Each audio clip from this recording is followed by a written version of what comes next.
में भाव दिया गया है। कैसा है जरा सा उठा के दो बेटा।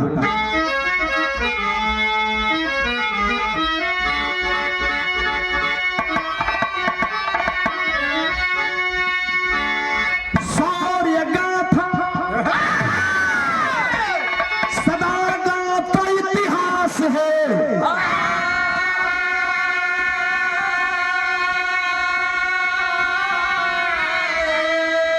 लाज रखे बहादुरी अरे वतनवान का।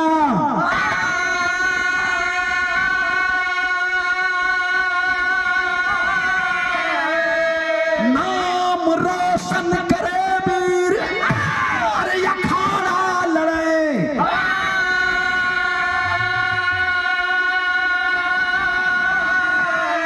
करके ऊंचा गए नाम अरे खानदान का।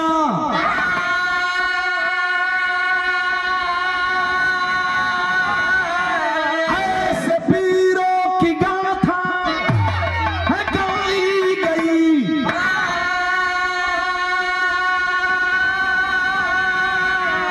घूंट पीता रहा कोई अरे अपमान का।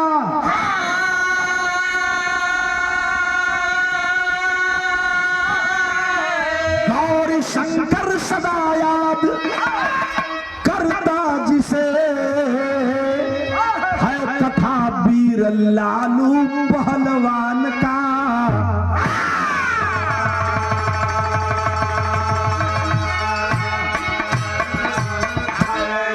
ऊंट पीता रहा कोई अपमान का। गौरी शंकर अमर आज इतिहास है कथा वीर लालू पहलवान का।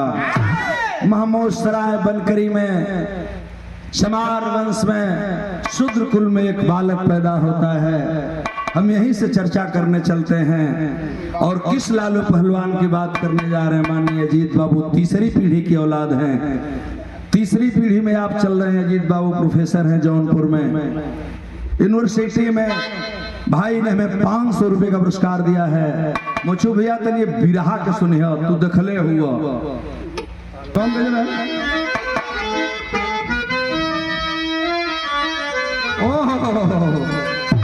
एक आशिक और मासूका की बात है कि बेवफा तेरा मासूम चेहरा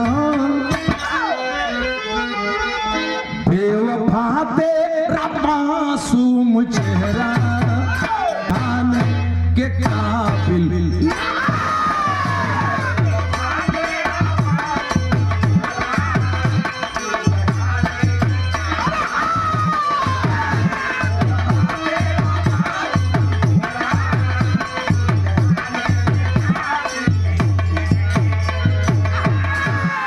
बहुत खूबसूरत है लेकिन बहुत खूबसूरत है लेकिन दिल लगाने के काबिल। बहुत खूबसूरत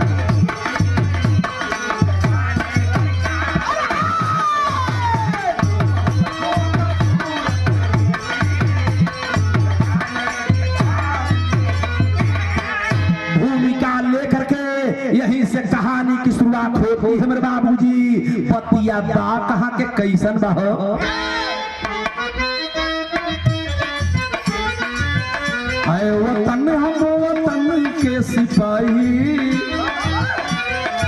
छोटे लाल बाबू आए वतन हम वतन के सिपाही दाग लगने न पाए।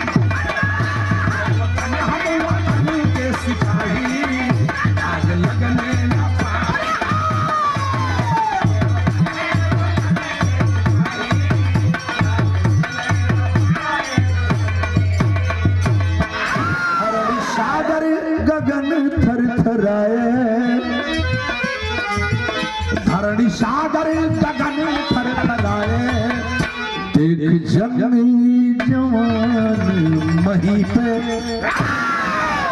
कि जो हमने बिरहा में सहा है शायद कोई बिरहिया सहा हो। ए बाबू, जाति है कि जाति नहीं, जाति जाति में जाति है, जस केलन के पात, जाति कुजाति न जाति है, जब तक जाति न जाति। अलंकार हो मार साहब। संत गुरु रविदास ने कहा कि जाति जाति में जाति है, जस केलन के पात, जाति कुजाति न जाति है, जब तक जाति न जाति। के समझावल जी हम गुड्डू बाबू, के समझावल जी। बिरहा सुने वाले सर समाज के भैया लोग बैठल हूँ, तनी से हमरा बात पर गौर करब। हम चर्चा के कर चले चलते और जात का दंश किसने नहीं से झेला, शहर के संगत में लगी, तनी से गौर करिएगा।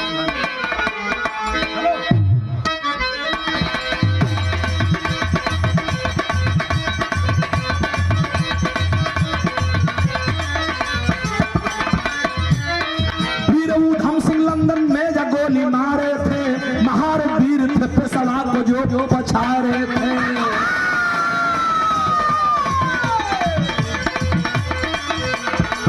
चौरी चौरा जहां केवल हजारों चमार मरे, चूहर चमार का बेटा, इटावा जनपद का रहने वाले चूहर चमार जिनका इकलौता लड़का उधम सिंह पंजाब में रह रहे थे।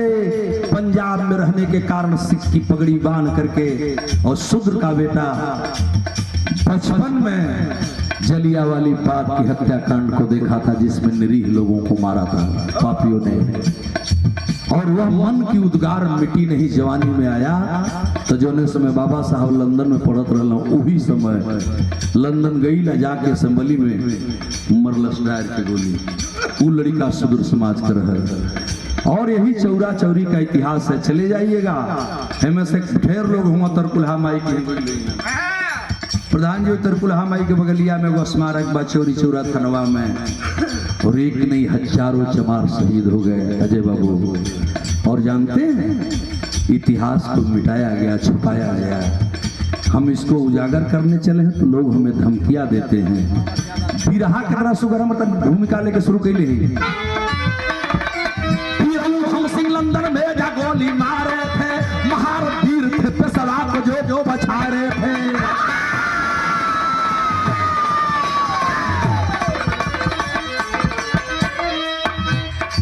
जात के भंगी माता दीन क्रांतिकारी थे, जात के भंगी माता दीन क्रांतिकारी थे। 1856 में लगाए चिनगारी थे।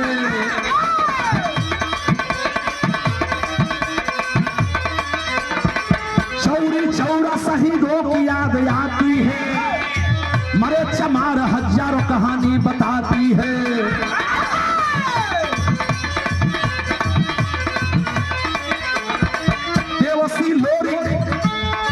देवसी लोरी की अजय बाटे बहादुर थे, जगह तलवार जो चमकाए वीर नाहर थे।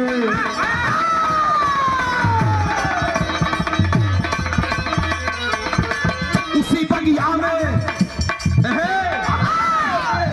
वही बगिया का मतलब माता देन भंगे मंगल पांडे को दुनिया जान गई। ऐसा है क्रांति 1856 में पहली क्रांति भइल। माता दिन भंगे समाज का रहलन, छोट बिरादरी का रहलन। पानी पियावे खातिर मंगल पाड़ी के जब प्यास लागल देवे लगलन। बता जब जात पूछ दिहल गई, जब भंगी बताया तो जवाब मिला कि हम शूद्र का पानी पी के शूद्र हो जाएंगे। मंगल पांडे ने पानी नहीं पिया। तब बोला वो नाहर भंगी समाज का व्यक्ति, हमारे समाज का हो बेटा माता देन, कि गाय और सूअर से के चर्बी से बना हुआ कारतूस तुम दांत से खींच कर चूस कर फोड़ सकते हो, लेकिन अछूत का पानी पी लोगे तो अछूत हो जाओगे, मर जाओगे। क्रांति की चिनगारी जगी तो मंगल पांडे के देश जान गई। माता दिन भंगी को कहीं इतिहास ना मिली। पहली फांसी माता दिन भंगी के भई रहा। इतने ना हम बता रहे थे, संवरू लोरी अजय बाटे रतन अजय धोबी गुड्डू भैया सब एक खड़ा बोल रहा। अब ध्यान दे बाप लोग, बाटे चमार अजय धोबी और रतनुआ भाट देवसी दुसार रहलम ओमे ये सबके ना के हो जानल आ हमहन का रोज ई सच्चाई बा हमहन का रोज लोरी कसौरू को बिरहा गइले जा वही संगवा एक के खिरिया से जौने खिरिया से उन्हों को जन्म भई रहे वही में खिरिया से मठो को जन्म भई रहे अब वो हर चल जाए तो बात बिगड़ जाए दूसरे ओर चल जाए लेकिन कहीं न कहीं मेरे अंदर मानसिकता है जिसको निकालना पड़ेगा। उसी बगिया में मैं बता रहा था उसी बगिया में एक शूद्र कुल महान हुए उसी बगिया में एक शूद्र कुल महान हुए उसी बगिया में एक शूद्र कुल महान हुए तेरे पूर्वांचल में लाल पहलवान हुए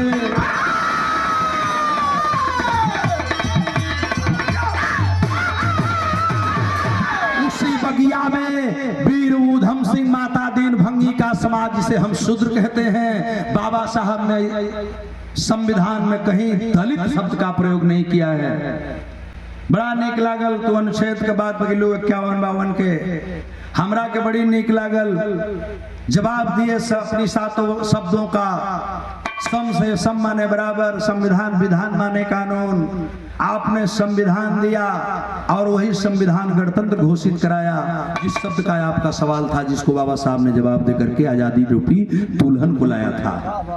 लेकिन उस आजादी रूपी दुल्हन के लाने के बाद भी दुनिया के लोग आजाद हो गए लेकिन आज भी ओहिर भोर चमार मुसलमान हिंदू मियाँ को के लोग हमहन के लड़ावा था ओहिरे चमारन का कादा सबाई ओहिर से पूछा चमारे से पूछा।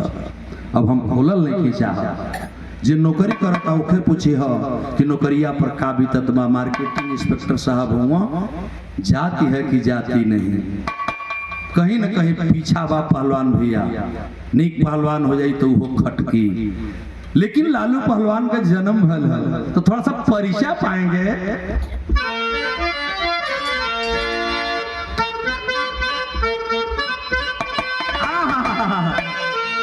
जिला आजमगढ़ रहल जवन बदवा में मऊ बनल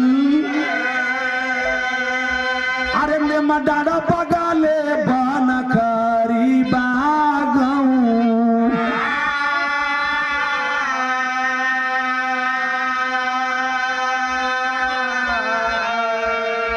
भैया आजमगढ़ जनपद है मेरा जनपद मऊ जनपद नहीं था। मऊ जनपद जो बना है यह आजमगढ़ की एक तहसील थी और 19 नवंबर 88 के हमारी मऊ जिला का स्थापना भई। ई डेट हमके ये लिए याद बा कि 88 में हमार गौना भई भैया ये हमें लिए ना भुलाइला माननीय प्रधान जी गुड्डू भैया कि 88 में हमार गौना भई रहल ले लिए हम भुलाइब ना। 19 नवंबर 88 के हमारा जनपद के स्थापना भइल तो परिचय तनी दिखा कि जिला आजमगढ़ रहल जवन बदवा में मऊ बनल ये पंचन ने मडाड़ा बगाले बनकारी बागऊ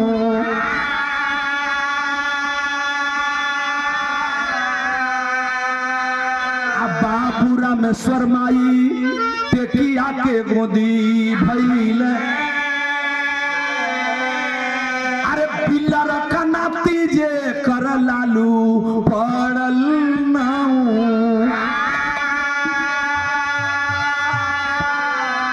ये चाचा लड़त खेलती उस समय बाल विवाह की व्यवस्था थी प्रभारी जी तो लड़त खेलत 14 वर्ष की उमरिया में अरे भैया बियाह गुजराती ऐली कानी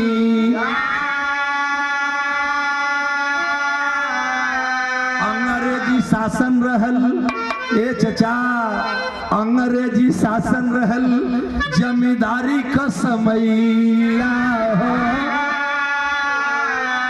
लेकिन भैला हालू माना लालू चमकल पहलवानी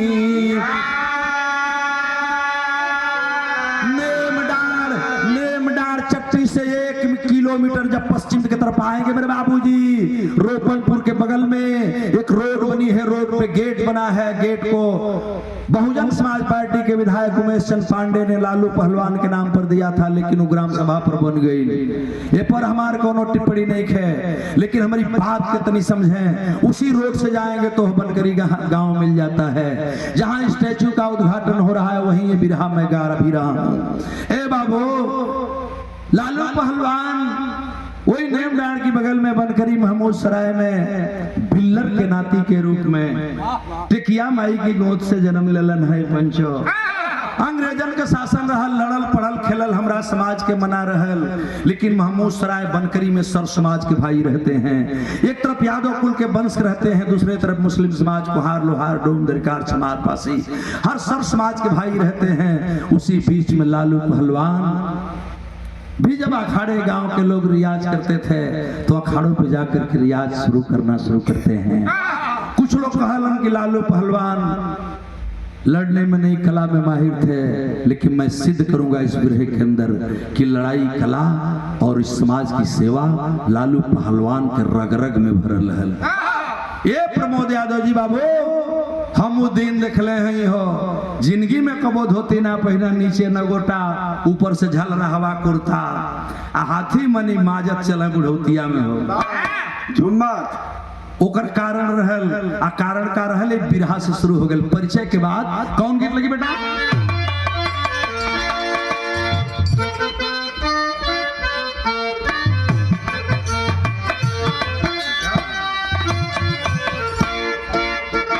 झाझर माड़वा जन वही है बाबा हो, झाझर माड़वा जन वही है बाबा हो, रगी है सूरज ज्योति हो।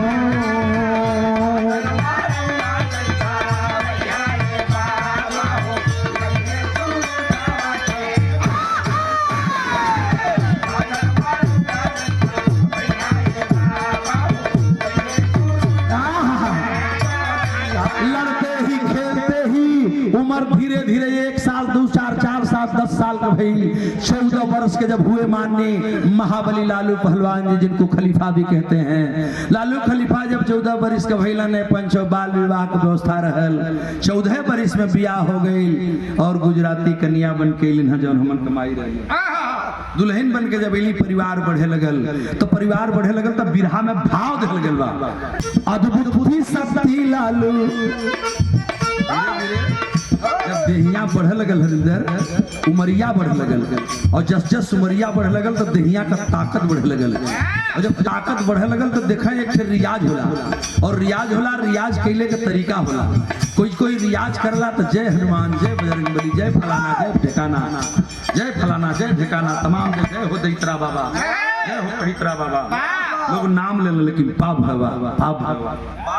और जब पाप हवा का नारा देख के जब चले हो तो हाई बिरहा में हम लिखले ही भाव में कि अद्भुत सी शक्ति लालू छाए जवानिया में, अद्भुत सी शक्ति लालू छाए जवानिया में, कोई ना मिलावा उनसे हाथ हो,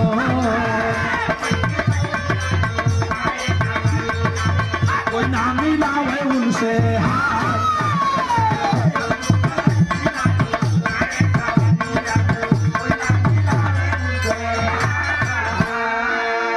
कौशल पाल भरल सगर बदनिया में, रोआ रोआ दिनकर जी, रोम रोम में कला थी और रोम रोम में शक्ति थी। चूंकि शूद्र समाज में जन्मने लेने के कारण जो हम झेल रहे हैं, आप साहब झेल रहे हैं, वह उस समय क्या रहा होगा जब अंग्रेजी शासन था, आपने झेला। लेकिन हर चीज को दरकिनार कर गए। ए बाबू जे तेरे हाथी माजत चले हो, पूरा क्षेत्रवा में जब माजत चल रहा उस समय हम देखले रहली, तनी साहिब बिरहवा के हम आगे छोड़ ले ही।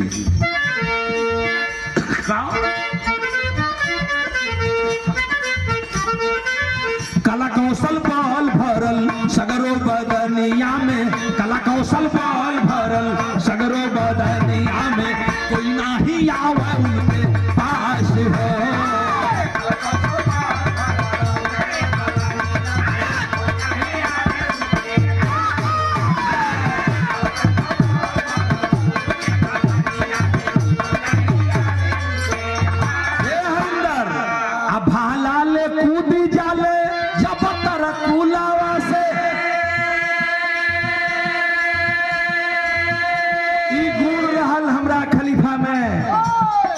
वाले लालू पहलवान में क्या भाला ले कूदी जाले जब तरकुलाया से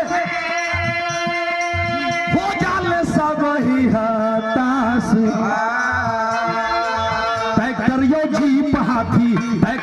जीप हाथी चढ़ावा बदनिया पर जीप हाथी चढ़ावा बदनिया पर पड़ गईली सोहरत उल्लास हो जीप हाथी चढ़ावा बदनिया पर पड़ गईली सोहरत उल्लास।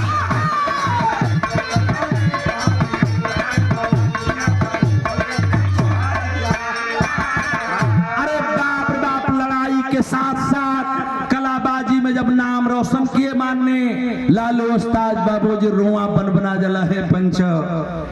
हमारे यहाँ के बाबू थोड़ा सा गौर करिएगा, 67 में 1967 में माननीय मंगलदेव विशारद जी हमारे यहाँ विधायक हुए थे जब यह सीट सुरक्षित थी। और उसी समय मंगलदेव विशारद ने कई किताबें लिखा छोटे लाल, उसी में एक पुस्तक लिखे थे मंगलदेव विशारद जो मेरे पास मौजूद है। वो करीब फर्स्ट पेज पर देखौले वाला क्षेत्र माननीय लालू पहलवान जिनकी स्मृति में विरहा हो रहा है, तरकुल के पेड़ से भाला लेके कूदत दिखावल गई बा ऊपर। और उसमें लिखते हैं कि इतने बहादुर हुए कि ट्रैक्टर जीप हाथी बैलगाड़ी पर एक ले आओ बाबू हम वजन देखबे कर। यही जाके रहे वाले हमारे बगल के एक महान व्यक्तित्व के धनी आदमी, प्रकृति का रक्षक, उनकी आत्मा को शांति दे, माननीय बाबू चंडी प्रसाद मिश्रा जी नहीं है। पहली बार टटर आई रहल चंडी प्रसाद मिश्रा जी के। आज जब टटर आई रहल तो पहली बार जब केहू को साइकिल आवे तो हाई लोग देखे जा, रेडी आवे तो लोग तमाशा देखे जा, टटरवा आई रहल तो देखे खातिर भीड़ लाग रहल। कहीं से हमरा खलीफा लालू खलीफा के उस्ताद के खबर लगे रहल, चल गए टटर देखे खातिर। जब माजर टटर की लगे गए ड्राइवर स्टार्ट करके फों फों के बस भागत भर के ई जाके टटर की आगे सूत गई न। कल रे भाई पागल अगिला का लालू का करे जात हुआ कलम की तनी हम एकर वजन देखल चाहते हैं। ले आओ तो अब ड्राइवर प्रधान माननीय प्रधान जी, वो ड्राइवर कहाँ हिम्मत बा टट्टर आगे बढ़ाओ के अब कहा वो सुता लगा ले आओ बाबू तनी से हम देखी कि आखिर कितना महंगा कितना रुपया का बा। तनी रुपया करा के नहीं साहब के लगे तो बहुत रुपया मैंने साहबे कहे वो केहू का बोली आप लोगों के याद हुई जे सुन ले बा। मैं बता रहा हूँ कि मैं तो आंखों से देखा हूँ, क्या चीज आंख से देखा हूँ मैं अभी बताऊंगा बिरहे में। भैया हो तनी साहब बिरहा गौर करें, कैसो लालू पहलवान का हाथ जोड़ करके और वैसे व्यक्तित्व के धनी माननीय बाबू चंडी प्रसाद मिश्रा जी को आना पड़ा। और तब लालू पहलवान को पकड़ के लोग लेके मना के गईला कि देखते हैं तो बड़हन तमाशा भैया हो अइला ना लालू पहलवान डाल को गिरह मार के तोड़ देना तो इनके बाएं हाथ की खेल रही। दतवा में पंचो हम आँखी से देखले हैं प्रमोद बाबू, दतवा में हो एगो गमछिया जन भैया ले हुआ, वो गमछिया के अंदर एगो कड़हवा जन होए, हम वो कड़ाहा का बात करते हैं जौने में गुड़ बनला, वही कड़हवा में हो एक कोरिया कड़हवा में गमछवा लपेट के रमेश आ दतवा से टांग के रबीना नियर कई गो लड़की कोई में बैठा ले, अब बैठा के जब घुमरी खिलाओ, अरे बाप रे बाप देखा वालन का दांत खट्टा हो जा हो। लोग यही से उनके कलाबाज कर, लेकिन नहीं यही नहीं, आखिर और क्या चीजें हैं मैं बताने जा रहा था। परिचय में जरा दिखाएं, एक बार की घटना है। पुनः पुरस्कार हमारे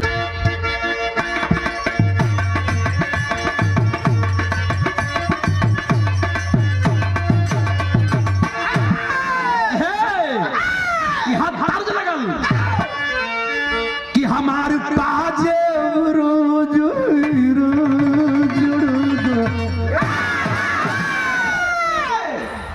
एक गावल गई रहल उठा के कैसे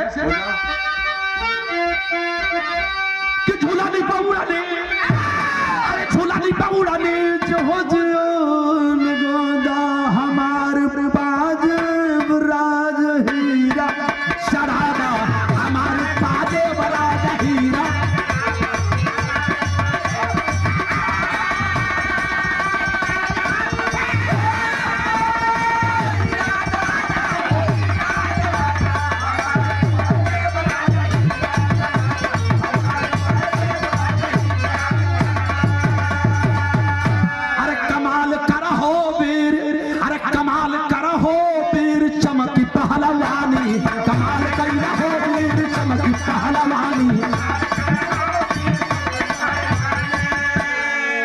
जिला जवार क्षेत्र चर्चा बानामी, जिला जवार क्षेत्र चर्चा बानामी, कमाल करा हो वीर चमकी पहलवानी।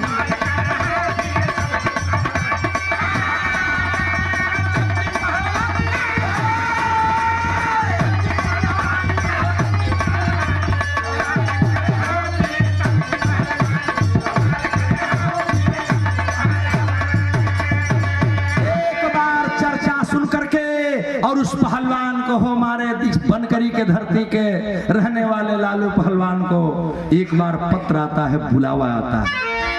अब हम वो समय के बाद बताते नहीं, 50-60 दशक की, कहां से बुलाया कि डॉक्टर राजेंद्र जीरा देवी बुलाए।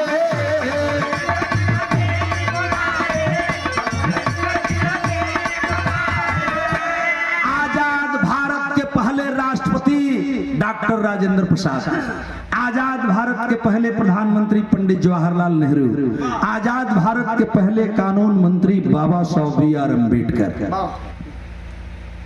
राष्ट्रपति थे डॉक्टर राजेंद्र प्रसाद जी। एगो राष्ट्रीय दंगल करौलन हम बिहार में अपने गांव जीरादेई में, और जीरादेई में दंगल कराए, उसी में आवेदन किया गया, हर प्रदेश के पहलवान आए और हमारे बनकरू वाले खलीफा का भी जी ना मानल। इहो चलन कहलन कि आज जहां देश के मलिकारे अवतरण हम काहे ना जाए। जब सब जाता जौने साधन रहल पंचो समय सवारी का कौन साधन रहल, निकल पड़े पहलवान हमारे बनकरी से, महमूद सराय से, आ निकल के जब जौने रोड रहल रास्ता रहल पकड़ के जब जीरादेई की तरफ जाए लगलन हैं, किसी हालात में दूसरे दिनों जीरादेई पहुंचे थे। पैदल रास्ता रहल, पैदल ले रहल। एक दिन चलत लाग गेल, दूसरका दिन चलत लाग गेल, जात जात जात जात कैसो 10-11 बजे तक पहुंच गए। और वहां अंतरराष्ट्रीय पहलवान आए हैं। संजोग ये रहा कि माननीय डॉक्टर राजेंद्र प्रसाद जी स्वतः बैठ करके मंच लगवा करके कुश्ती देख रहे थे। आ वही में देखलन भीड़ बा जाए कैसे, तो कहाँ लाठी, आजकल लाठी 7 हाथ के रहल खत्म हो गई, घर में खोजबे एगो लौर नहीं के मिलत, 3 हाथ का नहीं के मिलत। ये बिमलेश तोर जन्म ना भाई रहे, हम आँखी से देखले बानी है बांसवारी, लाठी उनके खोजे के ना पड़ले बाबू। अगर लाठी निमन लाग गई तो उखाड़ के बहने कानी पर धरा गई, कटौक ना पड़े, वो बांस उखाड़ के कानी पर धो के उहे लाठी बना के चलने। बहुत छोट लाठी रह, लालू खलीफा का तो 16 हाथ का रहा। देखे वाले लोग बतावला, हम तो बुढ़ौतिया में बजरियन में देखली जहाँ 20 छोड़न के बैठ के घुमावा। तनी सा हमारी बतिया पर गौर कर, बतिया कहाँ के बा कि डॉक्टर राजेंद्र जीरा देवी बुलाए।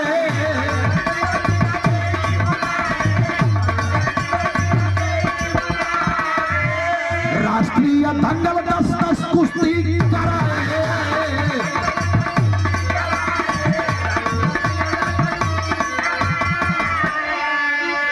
अब बनल विजेता चर्चा भैली गुमानी, कमाल करा हो वीर चमकी पहलवानी, हो वीर चमकी पहलवानी।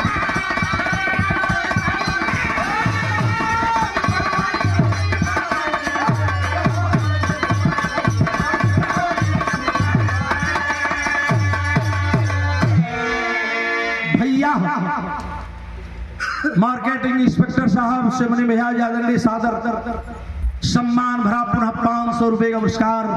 बहुत ना दिमाग में बिगड़े, जीरादेई में गिलन हम पहलवान, देखलन की भीड़ लगल पर रास्ता ना मिली।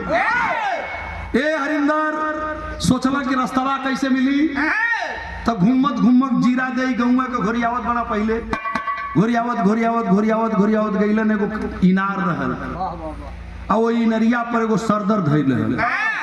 सरदर का मतलब जमशत है ना, ढेर लोग समझत नहीं। पहलवा तरकुलवा चीर के, भैया तरकुलवा चीर के वही पर रख दे, ढेकुल चले, कूड़ चले, पानी पिए। जब सोनाडी मेला जाएंगे तो लोटा में पानी भर के रसरी से हो, आँखी से देखल बा। एगो छोटका मेला, एगो बड़का मेला, का प्रधान जी अब पानी पिया वाले 4 आदमी लगे। अब ऐसे का बतिया बड़े सोनाडी में कुल बानर हुआ सो, अभी बानर ना है, हमार विराह सुन पहले भैया बात बिगड़े न, दंगल शुरू है। सरदर उठौले आ सरदर उठाए के कानी पर धइले आ धइ के इस तरह माजत आ धीरे धीरे बढ़ लगला, जब भीड़ी की ओर बढ़ लगला तो भीड़ फाटा लगल। रास्ता खाली कर राजेंद्र बाबू के यहाँ से लोग भर जब भागा लगला, वो ताकत हो कौन आ गया तो कोई बताया गार्ड की साहब ये तो यही लग रहा है लालू पहलवान बनकरी वाले हैं, बनकरी वाले लालू हैं। अखाड़े की तरफ आने दिया जा गईला, वही अखाड़वा पर धाई दे फिकला। अब धाई दे फिकला तो जे लड़े वाला हाथ मिला वाले घूमत रहले वो अब जा लगला, सोचले कहतले कि धाई दे पटकला बाई दे के भाग चलना। कहना दादाई कोनो आदमी है कि दही तीन के समझे मने आवत बा। ए पंचो इतना ना हो, अब अपन ही जा करके और जब सब लोग भग गए ना तो कहना क्या वालो हम तो लोग देखा आल ही साहब तनी सा हम खड़वा पर कुछ करब। लोग ताके लगलन कि पागल आदमी का करे खातिर आ गए पहलवानन के बीच में। लोग बताते हैं इतिहास साक्षी है और ये परिवार साक्षी है, यहाँ के लोग साक्षी हैं। जीरा देवी में ओके हटौले के बाद अखाड़े पर चढ़े और जब खेल कूद के साथ साथ जब लेकर के लठिया नाचत बाना खड़वा पर कोई हो तो मिलवा दीजिए साहब। तनी हम लड़ ले एक बार मन करता, लेकिन लड़े के कर हिम्मत बा। लेकिन देखते देखते लठ को लोगों ने रखवा दिया कि लड़ना है तो लठ रख दीजिए। वो लठ ना और लाठी ना लठ रहल रख दिए बगल में और एक एक पहलवान हर प्रदेश से चढ़े और जब चढ़ल ना बारी बारी से चढ़ले की बात के कर बेमत रहल हो कि हाथ शुद्ध मिला ले। एक बेर हिनी से हाथ मिलौले के बाद दूसर का हाथ में उते तीसर का बेरी लगा धोबिया पाट तैया पहलवानी का दाव लग गई। कैसे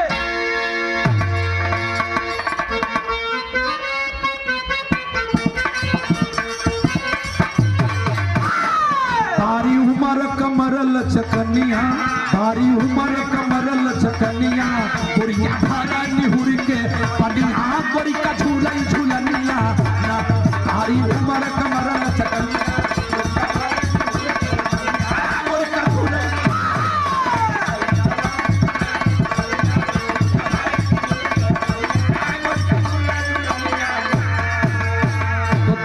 बिहार के दरमनवा, दंगल बिहार के दरमनवा, बैठे राजेंद्र जी सभनवा, जंगी कैलाई तूफानवा ना दंगल बिहार के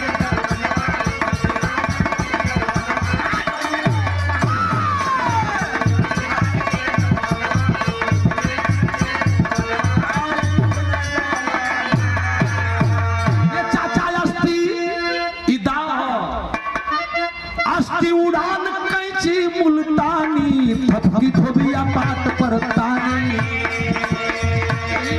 का लाल जो अखाड़े पर सीखे थे अपने यादव कुल के सर समाज के भाइयों से, वही बनकरी के लाल लालू पहलवान खेला दिखाते दिखाते वही में दाव का प्रयोग शुरू कर दिया।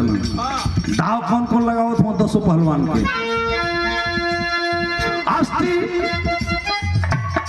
अस्ती उड़ान कैसी मुल्तानी, अस्ती उड़ान कैसी मुल्तानी, थपकी धोबिया पाट पर तानी, थपकी धोबिया पाट पर तानी, चढ़िया खाड़े पर दाबे सिनामा, चढ़िया खाड़े पर दाबे सिनामा, चढ़िया खाड़े पर दाबे सिनामा, चढ़िया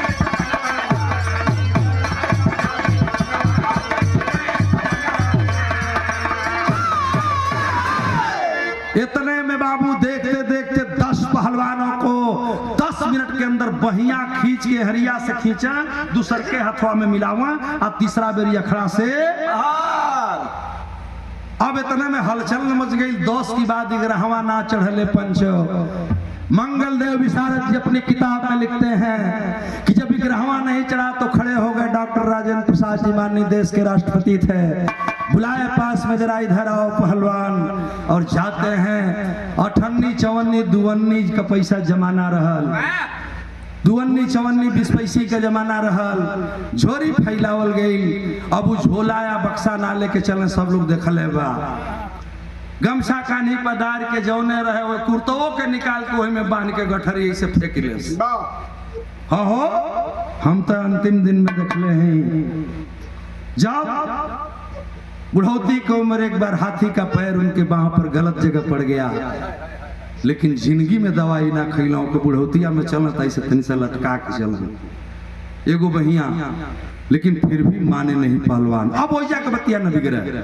डॉक्टर राजेंद्र प्रसाद जी देखत हो बोलोलन है, और अपने हाथ से बिहार जीरादेई में उन्होंने काम किया है। जानते कौन सा काम किया? कि देखा बाबू राजेंद्र कुमार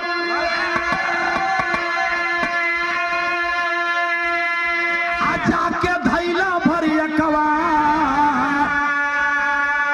अपने हाथ से रुपया दहला 10,000 रुपया नगद। अब यूट्यूबर चैनल वाले साथी, बिरहा सुनने वाले सर समाज के भाई, वो समय 10,000 रुपया का कीमत क्या रहल, वैल्यू निकालेंगे तो आपको पता चल जाएगी। 10,000 रुपया 10 कुश्ती का डॉक्टर राजेंद्र प्रसाद जी ने लालू जी पहलवान को दिया। अजौना ठन्नी चवन्नी पोले रहलन रुपया पटन्नी दुअन्नी एकन्नी, वही गमछा में लपेटले बड़ा बहले वाला लेके झुमता न की का होई। तनी बिरहा का भाव देखा कितना निमन हमर बतिया होत बे। 10,000 रुपया मिलल तो जरूर है पंचो, हेतना जने हमन बैठल हैं। 50-60 के दशक रहल, अये हरिंदर जमाना बहुत खराब रहल, जर रहल देश। हमारी यादव बिरादरी के लोग कहें कि यही रह जा किराय उखाड़त हो, किराय उखाड़ ले सगरी, हिरन क्यों खेत बाव नहीं जाई जाई तो सगरी हमार किराय सरसों बोअल जाए सब उखाड़ ले जाइए। सो उ जमाना रहल, पेट ना भरे, भर दिन ताले में कुड़िया कैले की बात भी शेर भर में झड़ा के आटा ना मिले हमरा से। ऐसे में लालू खलीफा कैसे खलीफा भइल यहाँ, उ माई जानत हुई हैं, बाबू जानत हुई हैं, आ बाबा बिल्लर जानत हुई हैं, लड़का के जो पल्ले रहल। ये पंचो लालू पहलवान ऐसे नहीं पहलवान हुए। अब रुपया जब लालू पहलवान पौलन है, माननीय खलीफा जी को रुपया मिला, सोचने लगे कि मैं घर कैसे जाऊंगा। समझ गए राजेंद्र कुमार जी डॉक्टर साहब, माननीय राष्ट्रपति थे, समझ गए कि लालू आदमी से सुझबक हुआ। देहात के रहे वाले लगत बाना नहीं घरे जाई, हर रुपया रास्ते में कुछ छीन लिया सब, ये लेकिन बड़ी डकैती या चोरी होखे, इतने ना होखे से निकटुआ लोग के साहब। इंस्पेक्टर साहब, पहलवान भैया बैठे हुआ, वो समय केहू तरह चोरी हो जाए, ले करके अपने आदमी से भेज करके, अपने लोगों को भेज करके लालू पहलवान को महमूद सराय बनकरी तक ला करके छोड़ा गया। वो गठरी रुपया और राजेंद्र प्रसाद जी अपने हाथ से राष्ट्रपति थे, एक प्रशस्ति पत्र दिए थे। हम बुढ़ौती में अपनी आंखी से देखले रहली प्रशस्ति पत्र, इतने ना काका हम बता पता नहीं। एक प्रशस्ति पत्र दिए उस लड़ाई का, ओके वही गठरिया में बनल रुपया पैसा लेके घरे ले। आज जब घरे अलन है तो बाबूजी अपनी पत्नी के दिलन, और देहात का मेहरारू माई गुजराती देवी जब वो गठरी का पैसा 10,000 रुपया, तो उनके अभी नहीं के बुझात कि 10,000 मने कितना होला, कितना होला, कितना बा। अब खाली एक बतिया रखा कि का होई, जन्मा मरैबा का घरों भर के जौने है 3 से लड़का हुआ, जब परिवार है तोहार, इन्हनों के जिंदगिया लेवा का तू। अरे बाप हो बापी जल्दी ले जा, फिर क्या बात हो के देवा, फलाने बाबू के देवा, चिन्हा बाबू के देवा हो, बाबू जमींदार हुआ उनके देवा, बगलिया में लोग हुआ, एक से एक लोग हुआ, जहाँ चाचा बैठल हुआ, आपके समाज के लोग हैं। अब कहीं देवे खातिर रखे खातिर कर दे, कल भाई पगली रख ले, हम के कर जरूरत का बा, रख ले कर जरूरते का बाटे। तो जाना तनी देहात का गंवार मेहरारू ऐसा है, माई औरत रुपया तो लहली जरूर है पंचो, लेकिन गजब तमाशा हो गई, बनकरी के लोग गवाह हम जानत ही का के ली ना, सोचा लगी कि चोर है यहाँ, चोरी कर ली, सेन काट ली, ई धोरी कहाँ इतने में वो उजा गईली, आ धोरे खातिर रुपया कैली, इनका बिरहा के तर्ज लगी।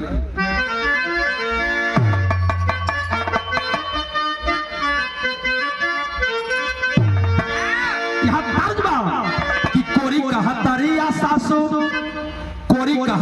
या सासु दहियर जमवली, दहलली जोरा नवा राधा हो काधा मन मोहे, अमृत दहलली जोरा नवा राधा हो।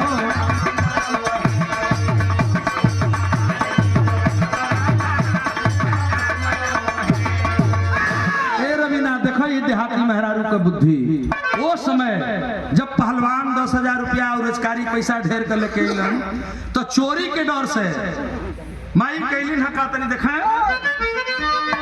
कि हाड़ी में रुपया धके, हाड़ी में रुपया रख चूल्हानी तर डारली, हाड़ी में रुपया रख चूल्हानी तर डारली।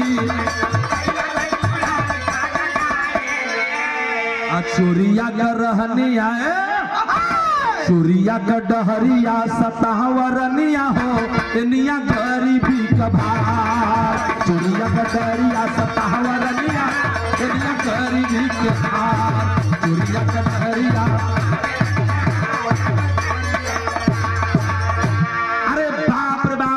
गुजराती देवी जी पैसा पौली ने पंचो आए बाबू एगो अलकतरा वाली हाड़ी रहल दिनकर जी, वही अलकतरा वाली हाड़ी में रुपया के रख दिहलिन। चोरन से गौर बची ना तो देखो तनी तो लइका मरा जाइ हंसो। ई बुढ़वा पगला गइल बे, ए बाबू ले जा करके जोने चूल्हिया पर खाना बनावल जाला वही चूल्ही के नीचे गाड़लिन ह कि सबसे सुरक्षित जगह ही है बा। एके कोनो हटाई ना हो, इतने ना बुद्धि देखो तनी सा रुपया के वो अलकतरा वाला डिब्बा में रख के चूल्हिया हटा के गाड़ देनी आ गड़ले की बात फिर वही पर चूल्हिया रख देनी आ चूल्हिया रख करके वही पर रोज खाना बनावा। अब पहलवान माटी का मजनू, पहलवान के अभी का पता बा कि हम रुपया जीत के आए रहनी अपनी मलकिन के दिले बनी वही जगह ना भुलाए। लेकिन जब परिवार बढ़े लागल लइकन के खातिर कुछ जरूरत बा तो रुपया के उनके होश पर लेके दी। आज जब रुपया को होश पर ले चाचा तो आज भी लोग गवाह बा नए धरती पर, कई लोग गवाह बहन बाड़न।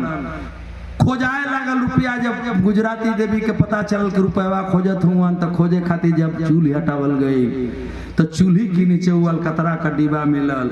आ अलकतरा के डिब्बा में रुपया कितना सुरक्षित रह जाए जब ऊपर से अगिए बरसत बा। तब आप लोग समय रुपया तो रहल लेकिन कागज रहल, कागज के बदले अलकतरा हो गई रहल, सगरी नोट खराब। पहलवान कहा कि ले जैसन बुद्धि तैसन काम, तू ही भोग। अब हो जा से हाथ बलत पहलवान ने निकलल रहलन ने पंचो आ तौले हमार घर जहाँ परेला हमारी ग्राम सभा मर्यादपुर के रहने वाले एक नामी व्यक्ति जिनको जमाना जानता है, उनकी लड़का का बियाह परल। और वो बियाह में पहलवा जब बियाह हो न प्रमोद बाबू तो एक नौहा बीन बीन के जा हर बिरादरी कि आई महफिल में लड़िया से, हाई महफिल में उड़ा कूदिया से, हाई महफिल में समझो करिए लोग छाट पहलवान के अलगे करन। तई हम सही बात बतावता नहीं। हमारे यहाँ मर्यादपुर ग्राम सभा के रहने वाले पंडित कन्हैया लाल एडवोकेट साहब दुनिया में नहीं हैं, लेकिन हमारे उस्ताद जगधारी यादव जो हमको बिरहा सिखाए हैं बचपन से, वो बताए कि आचार्य जी हम वो बरतिया में रहल नहीं। कौने बारात में पंडित कन्हैया लाल मिश्रा की लड़का का बियाह पड़ल, क्षेत्र का नामी पहलवान गए ना, वही में हमारे खलीफा से भी कहू कह दिया। लालू पहलवान भी बाराती में गईलन। हाँ आज जब बारात में गईलन पंचो तब राती का बियाह हुआ तो हो गल हरिंदर। आज जब बियाह हो गल 3 जब आयल बैठल जनवासा, आज जब जनवासा लगल है तो वही में पंडित कन्हैया लाल मिश्रा जी एडवोकेट जनरल भारत आप भी बैठ गए और खेल देखने लगे। बारात सजल है, वही बीच में लालू पहलवान सोचत रहा कि आज का हो तरी से के शुरू करे तो पहलवा अखाड़ा का खाना जगह जगह साफ करके लोग वही पर खेलना, जिसे आज का काशीदास बाबा के पूजवा में हो जाता वही तरह बन जा। अब एक तरह झटके में बनल रहल और वो बनल ऐसा एगो है तरह पेड़ रहल बरियार, वही जा गईलन हम मोटकी लाठी काढ़ी पधैले वही जा माजत पहुंचलन। अब धीरे धीरे भीड़ी के चीरे के आगे जाल चाहत बटन लोग ताका कि ई के हथ होले केहू कन्हैया लाल मिश्रा से कहल कि साहब यह लाल पंडित कन्हैया लाल मिश्रा जी जो मेरी ग्राम सभा के रहने वाले थे, उन्होंने कहा कि यह बनकरी वाले लालू हूँ। बुलाओ बुलाओ बुलाओ बुलाओ बुलाओ जरा, मैं बड़ा नाम सुना है, इसको मैं अखाड़े पर देखना चाहता हूँ। आज जब भी धीरे धीरे अखाड़े पर गईलन तब सोचा लगन कि कुछ काम करे के पड़ी। कहलन बाबू तनी सा हट जेबो लोगन अखाड़वा पर से, तनी सा हट जा लोगन। पूरा अखाड़ा के अगल बगल कनो साई पगला कहता कि हट जा लोगन। लड़े वाला लइका नवहा रहला कौन नया खून रहल, ऐठत बड़ा कोनो हटत नहीं खा। आज जब ना हटला सते भैया सोरा हाथ वाला बांस का लट्टा अब बसवा का लठवा उठा करके आ एक और धैला हुआ कोना, आ एक और धै के कोना और बाबूजी लिखल बात बताओ तनी। और हमारे उस्ताद मानी जगधारी यादव जी जो हमके बिरहा सिखौले हुन, वो बाराती में साक्षात रहलन। वो हमसे बतौलन कि गौरी शंकर वो बरतिया में हम रहली, बसवा के एगो कोनवा धाय करके प्रमोद बाबू आ वही जैसे कुलाच गईलन। आ कुल चले की बाद ई तरह ऊपरा आमवा का डाड़ रहल। हरिंदर जब ऊपरा गईलन तो डढ़िया धके झूल गईलन। आ जब डढ़िया धके झूलल हुआ तो अब का होई, अब का होई, अब का होई। नीचे के लोग तमाशा देखत हुआ तो भइल का विराम तनी हाई देख कि कन्हैया लाल मिश्रा सोहरत सुनी के बुलाए, कन्हैया लाल मिश्रा सोहरत सुनी के बुलाए। भारत भ्रमण बात पास एक बनाए, भारत भ्रमण बात पास एक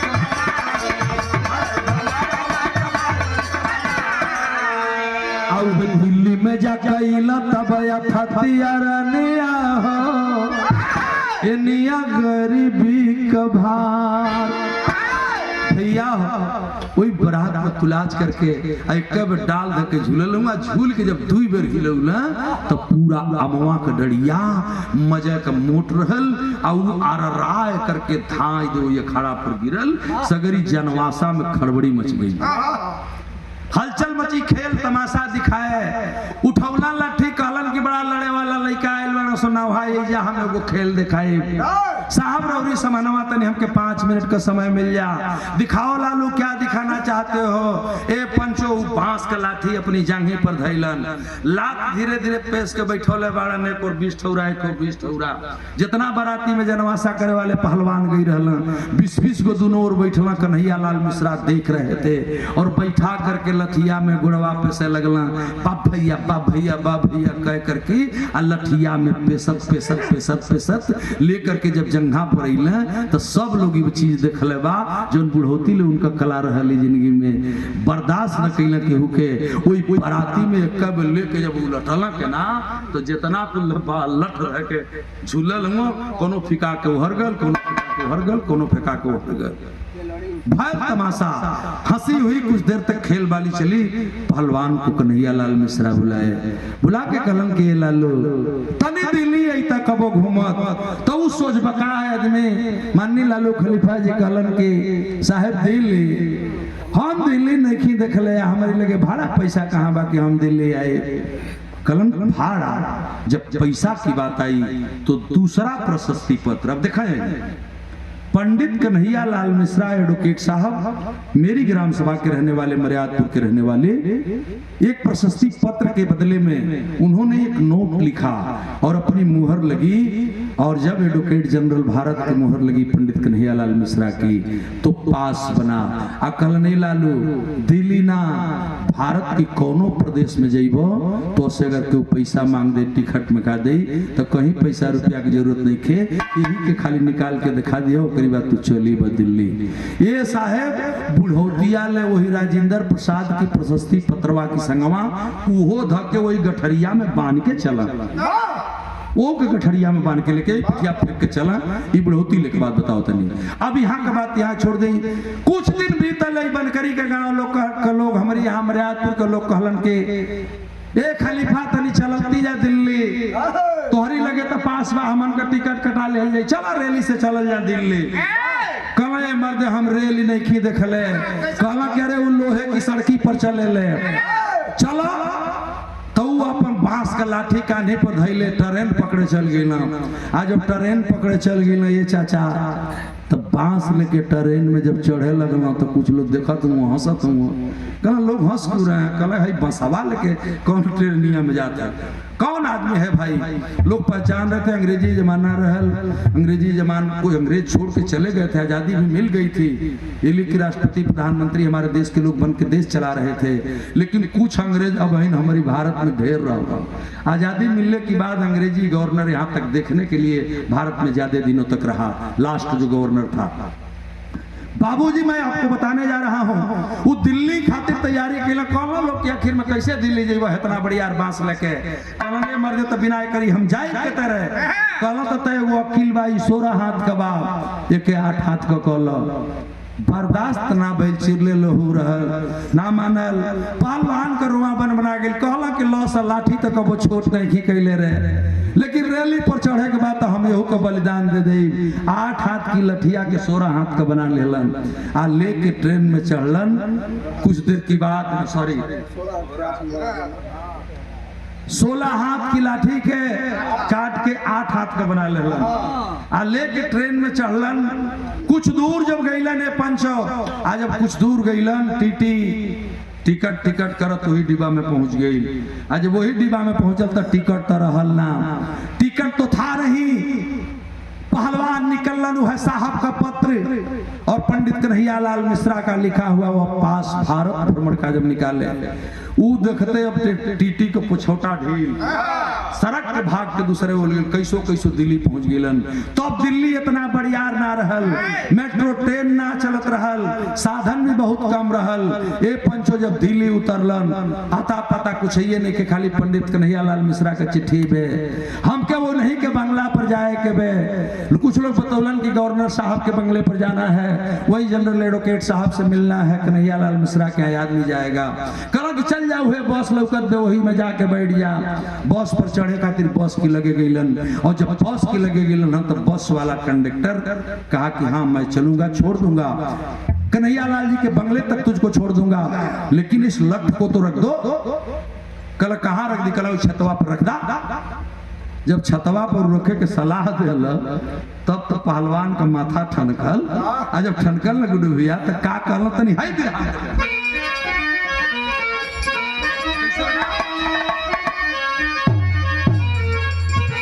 अरे लंगोटा सोटा बान है बीरवाम, अरे लंगोटा सोटा बान है बीरवाम, धोती झोला धैले कांधी बांस का बोटा, झोला धैले कान्हे बांस का बोटा, लंगोटा सोटा बान है बिरवा। दिल्ली उतर गए और जब दिल्ली उतर गए मेरे बाबूजी बिरहा की कहानी आगे बढ़ गई और लाइन कितनी सुंदर है।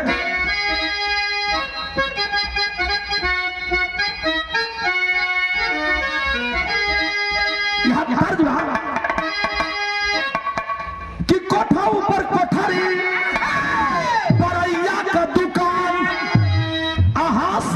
छूट गई बरैनिया मारो शान क्रिया ले और बिरहा में खुला मिली।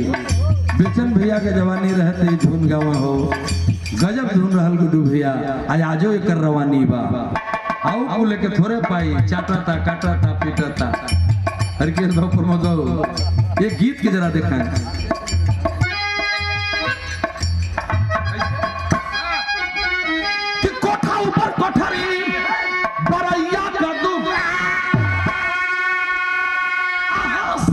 छूट गई बरैनिया मारे शान क्रिया लेला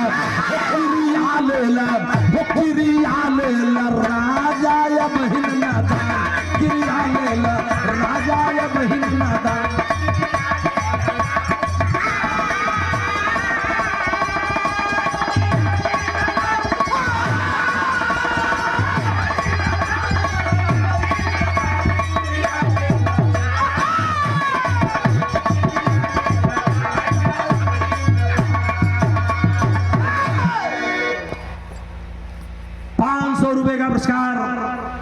माननीय इंस्पेक्टर साहब कैसा हो गए तने भाई देख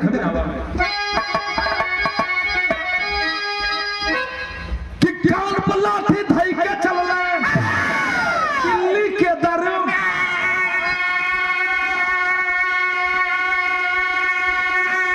अब बस में चढ़ते जिद जब कैला ये चाचा बस वाला परेशान लठ धैदा जवनवा कह श्री माँ लठ धैदा पिरनवा कह श्री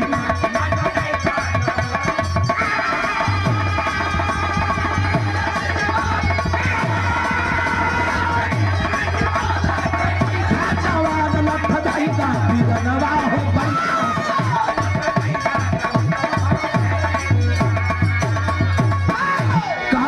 लठिया धदा छतवा पर कहला कि लठिया छतवा पर धदई अरे लठिया छत पर ना धरब ई जहां हम रहब लठिया वही जा तो बसवा वाला कहलस कि तब हम चढ़ाइबे ना करब हटा जे सटा कंडक्टर डांट के भगा देलस खलासी भगा देलस लाठी लेके हमार लालू पहलवान जी ओइ जे खड़ा हुआ बस बढ़े खातिर सवारी भरे लागल इनके बैठौते नहीं खसो कहला कि लठ धर दो ऊपर भाई तभी बैठाएंगे कहला हम जहां रहब हो जाई लठिया रही हम लठिया धरबे न करब दोनों जने में खरतुज हो गई थोड़ी देर में जब सवारी भरल बस वाला बस लेके चले की तैयारी किलस आ तोले भइल का बिरहा में कि छतवा पर लठिया के धैदा शवनमा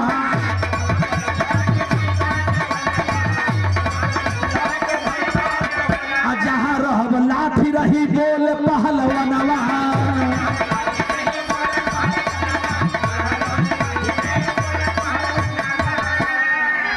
बस वाला बैठाया नहीं कई के मन गुमान आ झूल गए पीछे से वीर कि झूल गए पीछे से वीर लालू पहलवान आगे जा लेना आगे जा लेना बसिया भैया परेशान आगे जा लेना बसिया भैया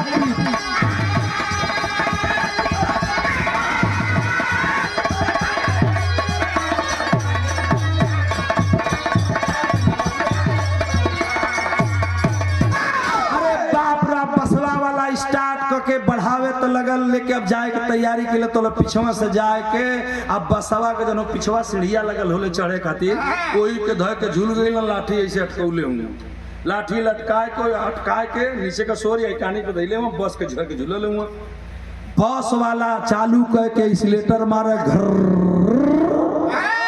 अब हर कह के एक्सीलेटर बहुत तेज लेवे लगल गड़िया पड़ता है ना कल साला बसवा चलत काहे नहीं उतर के लोग बसवा के जब चेक कर लगल नीचवा का गड़बड़ हो गल पहले तो आगे चेक कैल इंजन की ओर जब ना पकड़ायल तो पीछे गई आ जब चाकत छगरी चक्का में ताकत हो चक्कवा जाम तो न हो गल बा आ तौले देखला कि तो बूढ़वा जाम कैले बा लालू खलीफा बन करी वाले बस का पीछवा पकड़ के झूल गए थे बसवा अगवन बढ़त पे आ जब बस नहीं बढ़ी पूरे यात्री नीचे उतर गए ऊ कंडक्टर जाके माथा पटक देलस आ पटक के माफी मंगलस बाबू आ जब माफी मंगलस कलस से आइए पहलवान मैं बंगले तक छोड़ता हूँ तो बिरहा में पापा का भाव चलते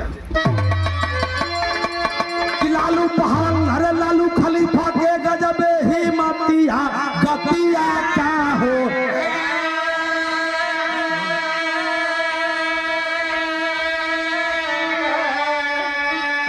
अरे लालू खलीफा के गजबे ही मतिया गतिया का होई अरे चाचा जुटी गई ली बंगले पर पूरा जमतिया गतिया का हो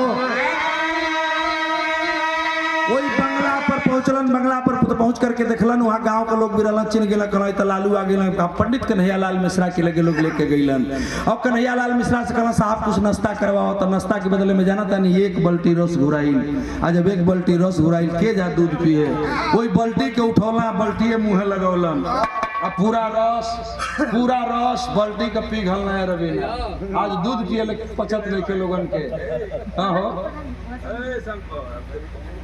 2 मिनट घबराई की जरूरत न परिवार है घर चले जाइए मार्ट साथ में जाइए आराम से बैठिए इधर कोई दिक्कत नहीं है हम भी राहत खाली 2 मिनट में पूरा कर दिन हो काम हो जाए ना हो तो फिर दूसरे दिन हो खातिर गावे पूरी हम तो गाई दे दूसरे दिन कपड़ा लो मत लेकिन आज तनी साई हमें पूरा कर लें भैया हो का भैया जुट गई ली बंगले पर पूरा चमतिया गतिया का होई कोई बंगला पर पूरा भीड़ लगल आज जब एक बाल्टी रस पियला कलम बहन जीव नहीं खे मानत बड़ा दूर से आइल बनी ट्रेनी में साला कुछ ना देला ये साहब एक बाल्टी तनेवरी मंगवा दे उ देहात के रहे वाला आदमी दूसरा हो बाल्टी जब रस पी गईला तो कुछ देर के बाद लालू खलीफा का हाल चाल पूछे खातिर एगो अंग्रेज आई लोकर नाम रहल मार्शल टिट्टो अंग्रेज अधिकारी था, बंगले पर था, कहा पहलवान चलो तुमको साहब बुलाए हैं, पंडित कन्हैयालाल मिश्रा जी बुलाए अंदर। आज बोलूँगा तो बंगला का देखला, फुलवारी तो लगला, वही जब घूम कहला क्या घूम रहे, बैठ जा, कहला बैठब ना अब हम कुछ करो।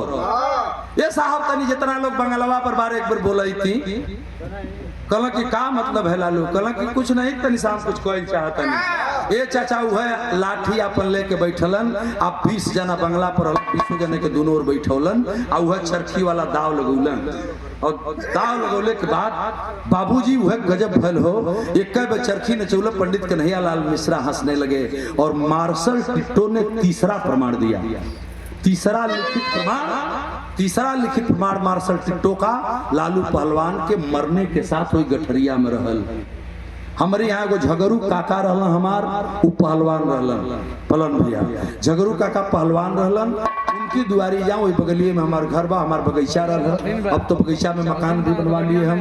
उस बगीचे में जाते थे, वहीं सोते थे, उनके खटिया का जरूरत ना पड़े, जहाँ बिछौना पाओ सूत जाए, जो मिले खा ना मिले कोनो बात ना बा, चल भैया के भरोसे कुल्ली हो गए। ये बाबू अब काम बिगड़े, लेकिन मऊ के धरती आला गले बड़ा जल्दी कर, यही मऊ के धरतिया, पंचो मऊ के धरतिया के लाल रहल लाल ये ददऊ, मऊ की धरतिया के लाल रहल।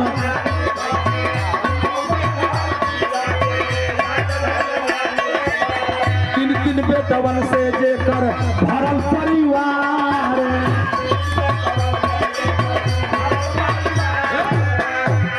अरे दुर्जन खड़ा कायौरी बाके बहादुर बेटा, कही थी बेटी नौआ जदुनी कुमार, महसिया प्यारी देवी शारदा बहुअर आई गई ये पंच, तोले सांप काट लिहलस मर गए बड़ा का कुमारी, अजीत या भया वही बाग के फुलवरिया बाबू, आगावा हमके ताना बा ताई जहारी। 28 नवंबर 92 की अजय मार साहब, माननीय बड़े भैया लोग जितने लोग बैठे हैं सबका अभिनंदन करते, वह दिन आज भी मुझको याद है कि 28 नवंबर रहल 92 का दिन आए पंचो, लालू पहलवान गैला स्वर्गवा सिधारी, महमूद सराय बनकरी का नाम अमर हो कई के, रोत बाटे पूरा खोजा सारा परिवार।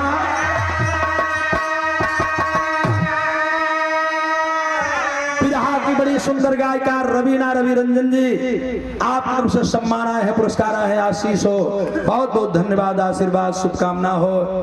हमारा बिरहा आखिरी में हो गया क्या? पहली बार चंद्रभानु गुप्ता 1967 में मुख्यमंत्री बने। चंद्रभानु गुप्ता के बाद चौधरी चरण सिंह जी मुख्यमंत्री बने, और इनके शासनकाल में मंगल देव विशारद जी PWD के मंत्री बने, जो हमारे यहाँ सुरक्षित सीट नथुपुर थी, यहीं से विधायक हुए थे। और PWD जब विभाग मिलल तो उस सड़की पर खचिया लेके जो लोग ढोवल ना, आज भी गुड्डू भैया मैंने सच्चाई बतावत है, मंगल देव विशारद के लोग मूर्ति बना के पहले पूजा करी, और बाद लोग खाना खाला। जानते हैं क्यों? वो PWD जब मंत्री हुए तो इनको सरकारी किए थे। और इधर लालू पहलवान के विषय में लिखत बानी बिरहा के आखिरी में कि लालू पहलवान ना भुलाई राउर खेल, अब बड़े बड़े मर्दन, अरे बड़े बड़े मर्दन कधैल हला नकेल हो, बड़े बड़े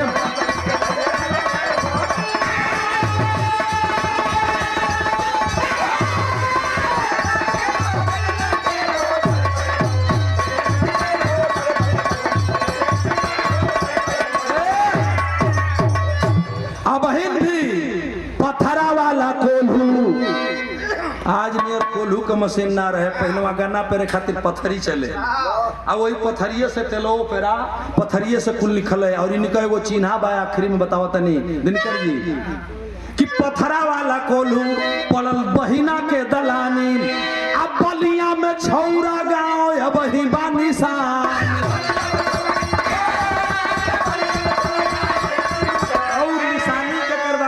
पहलवान कई बात के हमसे बतौलस कि मुन्ना राय प्रधान कहला कि के लालू लैला खेल हो अब बड़े बड़े मर्दन का धैल हला नकेल हो